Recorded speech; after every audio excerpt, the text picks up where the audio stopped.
South Bengal federation of commerce and industries की तरफ से आज एक की प्रतिनिधि मंडल ने आसनसोल नगर निगम की नवनियुक्त कमिश्नर आकांक्षा भास्कर से मुलाकात की और उन्हें उनकी नई जिम्मेदारी के लिए सम्मानित किया गया।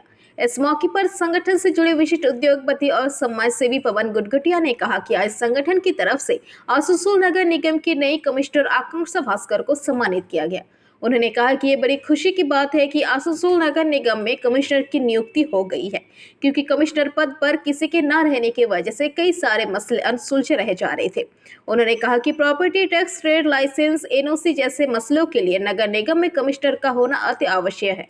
ये बड़ी खुशी की बात है कि आसनसोल दुर्गापुर विकास प्राधिकरण के सीईओ को ही नगर निगम का कमिश्नर बनाया गया है। इससे उन्हें आशा है कि लंबित मामलों के हल करने में सुविधा होगी। का आज ये सबसे बड़ा एक खुशी का दिन इसलिए है कि आज हमारे एडीडीए के सीईओ मैडम जो हैं वो अब चूँकि कमिश्नर का भी उनको दायित्व दिया गया है, और ये पिछले 2 बार हम लोगों ने देखा जब नितिन सिंघानिया साहब हमारे सीईओ थे उनको भी यहाँ का कमिश्नर बनाया गया था। उसके बाद हमारे राहुल मुजुमदार साहब को भी यहाँ का कमिश्नर और एडीडीए के सीईओ के हिसाब से दायित्व दिया गया था। आज जब मैडम से हम लोगों ने मिल के उनको वेलकम भी किया, क्योंकि एज ए कमिश्नर जब वो आई हैं तो नेचुरल है कि आज बीइंग आसनसोल म्यूनसिपल कॉरपोरेशन लोगों की बहुत आशा रहती है, क्योंकि कॉरपोरेशन का आज हमारे कमिश्नर का पोस्ट पिछले 6 महीने से ज़्यादा से वो खाली पड़ा था। लोगों का काफ़ी काम अटक जाता था। लोगों को डिसीजन लेने में आसनसोल म्यूनसिपल कॉरपोरेशन में बहुत सारी समस्याएँ हैं जो कमिश्नर लेवल पर सॉल्व होती हैं, वो सब समस्याएँ सॉल्व नहीं हो रही थी। इसलिए हम लोग आशा करते हैं कि अब मैडम के आने के बाद जो है विशेष करके ट्रेड लाइसेंस, प्रॉपर्टी टैक्स का जो मसला है, ये एक बहुत दिनों से चलता आता है। बीच में इसमें हम लोगों ने सजेशन दिया उनको जो है कि इसको थोड़ा सा ईजी आप करेंगे तो लोगों को, व्यापारियों को, बिजनेसमैन को, इंडस्ट्रियलिस्ट को काफ़ी सहूलियत होगी। वो लोग आगे टैक्स देना चाहते हैं। थोड़ा सा कॉरपोरेशन का सपोर्ट अगर उनको मिले तो यही मेरा कहना था। Thank you.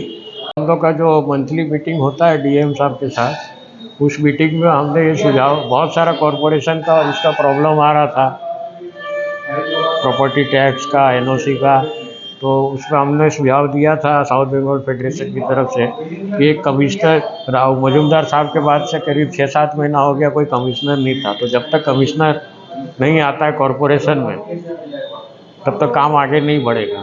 तो वही सुझाव है जो ऊपर भेजा गया, वहाँ से फिर हम लोग को खुशी है कि कमिश्नर साहब का नियुक्ति यहाँ पर कॉरपोरेशन में हो गया है। और उससे ज़्यादा आराम ये है कि जो एडीडीए के सीईओ है उन्हीं को कमिश्नर नियुक्त किया गया है।